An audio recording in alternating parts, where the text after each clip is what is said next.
Salut! Bienvenue sur ma toute première vidéo business. Dans cette vidéo, je me suis dit pourquoi pas commencer par les leçons que j'ai apprises dans l'entrepreneuriat. Pour ceux qui ne me connaissent pas, je suis entrepreneur depuis que j'ai l'âge de 22 ans, donc ça fait 6 ans maintenant. Et durant ces 6 ans, j'en ai appris des leçons. Donc je me suis dit que ce serait bien de les partager avec vous, si ça peut vous aider, si ça peut vous éviter également de faire les mêmes erreurs que j'ai faites. Donc c'est parti, comme vous avez pu le voir, je me suis mise à mon aise, voilà, jambes croisées, parce qu'on est là pour un petit moment. Donc dans cette vidéo, je vais vous raconter un petit peu mon parcours et surtout les leçons que j'ai apprises. Pour commencer, on va parler rapidement de mes études. Donc j'ai fait un BTS en management des unités commerciales. Ensuite, j'ai fait une licence en marketing et communication. Donc j'ai un bac plus 3. Et à la fin de cette licence, j'ai fait une formation en community manager. Donc pendant mon BTS, j'ai travaillé pendant 2 ans en alternance. À la fin de ma licence, j'ai travaillé pendant environ 6 mois pour un portail immobilier. Et durant ces 6 mois, j'ai eu un déclic. Je me suis dit que c'est pas la vie que je veux, clairement que le salariat, ce n'est pas fait pour moi. En plus, j'étais pas très sociable, donc avoir des collègues, sociabiliser, etc. J'avais complètement la flemme. Moi, j'aimais être chez moi, travailler depuis chez moi, avoir cette liberté aussi de choisir mes horaires et de ne pas avoir un patron.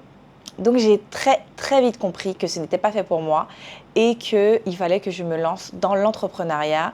Donc c'est très rapidement ce que j'ai fait. Donc j'ai rapidement eu mon premier client. Mon premier contrat était à 1 300 €. Je vous donne des chiffres aussi, on est entre nous, on se dit tout. Allez. Donc mon premier contrat était à 1 300 €. Puis j'ai eu un deuxième contrat qui m'a permis d'obtenir une rémunération de 2 000 €. Puis ensuite 3 000 €. Donc tout ça, ça s'est fait à peu près en 1 an et je me suis dit ok, donc j'ai 23 ans et j'arrive à toucher 3 000 €. Tandis que quand j'étais dans le salariat, je touchais le SMIC. Donc voilà, j'ai vite compris que j'allais rester dans l'entrepreneuriat et que je n'allais plus retourner dans le salariat. Non seulement pour la rémunération, mais aussi parce que j'ai vu la liberté que ça m'apportait et que c'était clairement fait pour moi. Alors commençons par la toute première leçon que j'ai apprise en devenant entrepreneur. Être indépendant ne signifie pas travailler moins. Bien au contraire. Dans le salariat, on a des horaires fixes, on travaille de 9 h à 17 h. Quand on rentre chez nous, c'est fini, le travail reste au travail. Sauf que quand on est indépendant, le travail est aussi à la maison. Dans l'entrepreneuriat, les horaires, ça n'existe pas en fait. On peut finir à 19, 20 h, 22 h, 23 h, minuit. On peut commencer aussi très tôt le matin. Ensuite, deuxième leçon que j'ai apprise, c'est l'instabilité financière quand on est indépendant. Parce qu'on peut avoir un contrat pendant X temps, puis on perd ce contrat pour X raisons aussi. Et on n'a pas toujours un revenu fixe. Par exemple, dans le salariat, ton contrat c'est 2 000 €, et tu touches 2 000 € tous les mois sans compter les primes, etc. Sauf que dans l'entrepreneuriat, ce n'est pas le cas. On peut être à 2 000 € ce mois-ci, 3 000 € le mois d'après, redescendre à 1 200 € le mois suivant. Il n'y a pas de stabilité. Et donc, du coup, là, j'ai compris l'importance des économies, avoir des économies. Je faisais très attention tous les mois à mettre des économies de côté. Donc pour moi, c'est important d'avoir des économies et surtout d'avoir sur son compte épargne 3 fois le montant de ses charges fixes. Donc par exemple, imaginons que vos charges fixes, c'est 1 000 €, je dis n'importe quoi en comprenant votre loyer, l'électricité, l'eau, peut-être même rajouter vos courses, et il faut avoir 3 fois ce montant sur votre compte épargne pour pouvoir pallier à certains mois où il y a moins d'entrée d'argent. Ensuite, en 2020, j'ai ouvert ma société de production audiovisuelle et musicale Black Egg. C'était une superbe expérience, vraiment incroyable. J'ai beaucoup appris, j'ai découvert que j'aimais beaucoup l'organisation des événements, travailler aussi en tant que chargée de production. Bref, j'ai réorganisé, j'aimais beaucoup. Le gros problème que j'ai rencontré dans cette structure et la raison pour laquelle elle n'a pas tenu, c'est le manque d'équipe. Donc ma leçon numéro 3, ce serait de savoir bien s'entourer, d'avoir une bonne équipe, trouver des personnes qui ont la même vision que vous, qui sont aussi motivées que vous dans le projet, avoir de bons associés, de bons collaborateurs et savoir également déléguer quand c'est nécessaire. En fait, ce qui fait que je me retrouvais seule à faire pratiquement tout. Donc je me suis vite laissée dépasser, donc j'ai été aussi du coup démotivée. Donc pour moi, c'est vraiment très important d'avoir une équipe. Qui dit première société, dit découverte de tout ce qui est impôts, TVA, déclaration, etc. Et en plus, c'est quelque chose qu'on ne nous apprend pas à l'école. Donc ma leçon 4, ce serait avoir une bonne gestion administrative. Si vous avez les moyens, dès le départ, passez par un comptable. Si vous n'avez pas les moyens, renseignez-vous bien sur Internet, comment il faut faire, comment faire ces déclarations d'impôts. Essayez de gérer au mieux vous-même votre gestion comptable avec un document Excel. Notez tout, les entrées, les sorties. Scannez vos factures, très important aussi.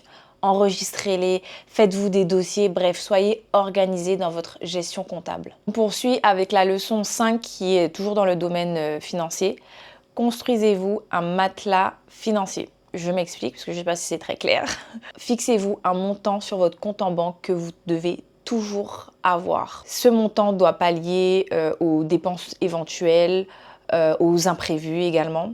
Par exemple, si vous vous dites qu'il faut que vous ayez 5 000 € sur votre compte en banque, essayez d'atteindre cet objectif avant de faire des éventuelles dépenses qui ne sont pas forcément nécessaires pour la structure. Et quand vous avez atteint cet objectif, faites en sorte de toujours avoir ce montant-là sur votre compte, donc de ne pas être en dessous.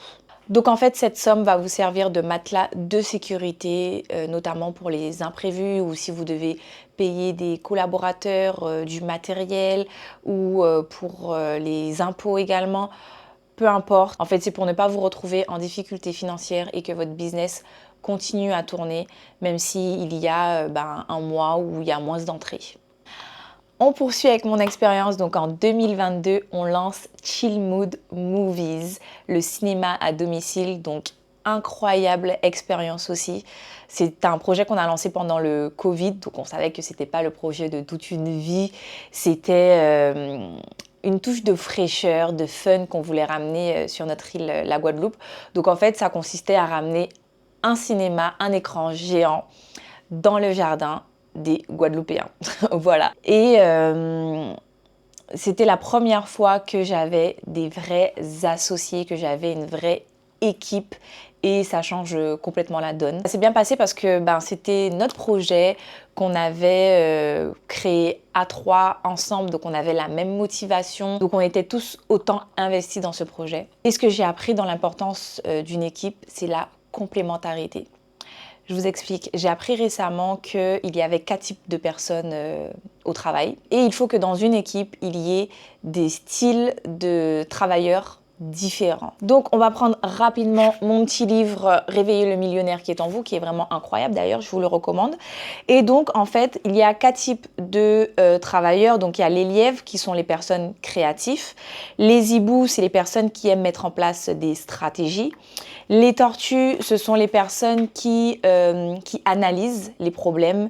Et ensuite, on a les écureuils, ce sont les personnes qui sont très méthodiques, très organisées, etc. Et c'est en lisant ce livre que je me suis rendu compte pourquoi dans l'équipe Chill Mood, ça a autant bien fonctionné. C'est parce qu'on était 3 types de travailleurs différents. Donc si vous retrouvez par exemple avec des personnes écureuils, donc que des personnes organisées, ça risque de ne pas fonctionner aussi parce qu'il n'y aura pas ce côté créatif, il n'y aura pas ce côté stratégie également. Pour qu'une équipe fonctionne, il faut qu'il y ait des types de travailleurs différents. Leçon 6, construire un réseau. Ah là là là là. J'ai tellement sous-estimé l'importance du réseau, l'importance des relations, l'importance des connexions.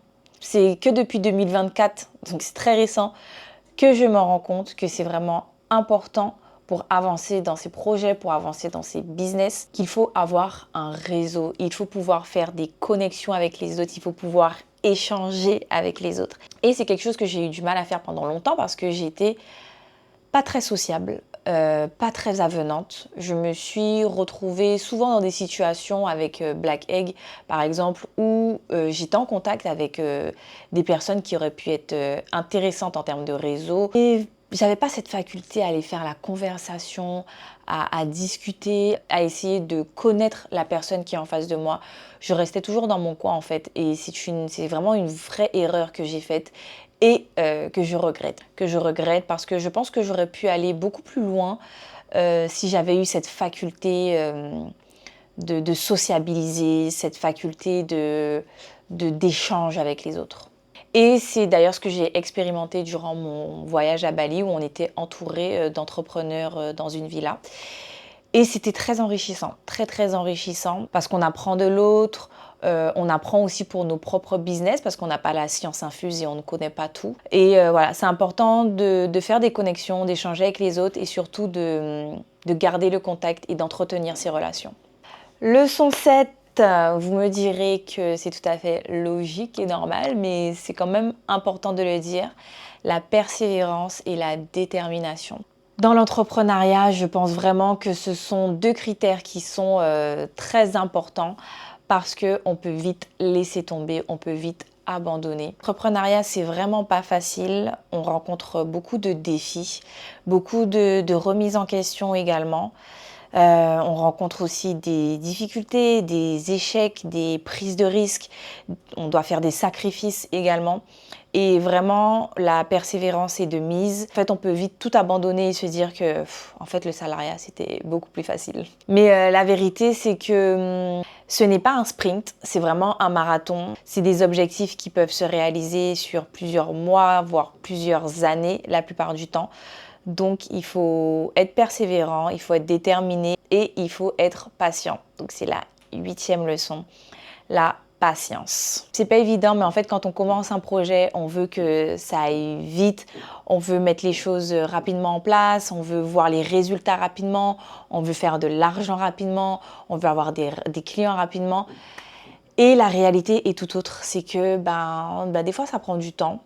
Et il faut être patient et ne pas abandonner du coup. Ne pas se dire ça fonctionne pas donc je laisse tomber. Non, des fois c'est juste que ça fonctionne pas maintenant. Parfois il faut juste être patient pour voir les résultats et les retombées de notre travail. Leçon 9 et pas des moindres, l'importance du repos. J'insiste sur ce point parce que comme on l'a vu au tout début, dans l'entrepreneuriat, il n'y a pas d'horaire fixe. Tant que vous voulez travailler, vous travaillez. Si vous voulez finir tard, vous finissez tard. Si vous voulez commencer à 5 heures du matin, vous commencez tôt. Mais il faut savoir prendre des pauses. Et c'est l'erreur que j'ai faite plusieurs fois.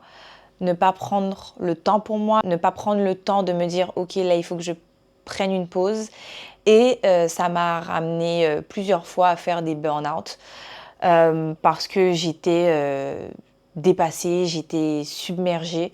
Surtout que je suis quelqu'un de très motivé, j'ai toujours plein de projets, j'ai toujours envie d'accomplir mes objectifs. Donc je fonce tout le temps. Sauf qu'à un moment, le corps, il dit stop.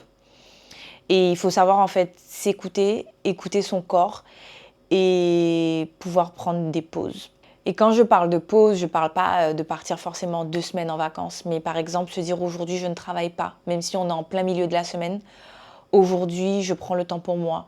Je vais prendre du temps pour lire, aller à la plage, pour aller me ressourcer, pour aller passer un temps avec ma famille. Vraiment, ne négligez pas le repos parce que ça peut avoir des répercussions sur votre santé. Donc, c'est quelque chose que j'ai encore du mal à faire, mais que j'apprends de plus en plus à faire. Quand je sens que je commence à être trop fatiguée, j'arrête tout. Je pars à la plage ou alors je me dis aujourd'hui je ne travaille pas. C'est très difficile, c'est très difficile à faire. Mais voilà, se dire aujourd'hui je ne travaille pas et je prends le temps pour moi. Voilà. Et bien sûr, si vous pouvez des fois partir tout un week-end, partir en vacances, c'est encore mieux. Mais ne négligez pas aussi les petites pauses. Et enfin, pour finir, leçon 10, l'échec fait partie du jeu. Il y a beaucoup de personnes qui ont un problème avec l'échec, qui sont frustrés par l'échec, mais l'échec c'est normal, l'échec ça fait partie du jeu et l'échec mène à la réussite. C'est l'échec qui nous permet d'apprendre, qui nous donne de l'expérience, qui nous forge et qui nous permet de faire mieux. Donc l'échec c'est tout à fait normal. J'ai même envie de dire que l'échec c'est une mine d'or. Sans échec on n'arrive pas au sommet. Est-ce que j'ai besoin d'en dire plus? Donc en fait, voilà, il faut vous dire que chaque erreur est une leçon pour progresser. Si vous faites plusieurs échecs, c'est pas grave. Le plus important, c'est d'apprendre de cet échec, d'en tirer une leçon, de se relever et d'avancer. Donc voilà pour les 10 leçons. Durant ces 6 années, j'ai développé des facultés pour l'entrepreneuriat, pour le business. J'aime également aider les personnes qui sont autour de moi à lancer et à développer leur business. Et d'ailleurs, c'est pour ça que j'ai créé la Go Lift Academy. Donc qu'est-ce que c'est? C'est une session de formation qui permettent aux femmes de lancer et de développer leur business. Les préinscriptions sont ouvertes, donc n'hésitez pas à vous inscrire, le nombre de places est limité. Vous bénéficierez de tarifs réduits, mais également d'une session de consulting offerte. Si vous avez des questions, n'hésitez pas à me contacter sur ma page Instagram NilGoLift. Et j'espère que cette vidéo vous aura plu. N'hésitez pas à me laisser un commentaire pour me dire parmi ces 10 leçons laquelle vous a le plus parlé. Et je vous dis à bientôt pour une prochaine vidéo business.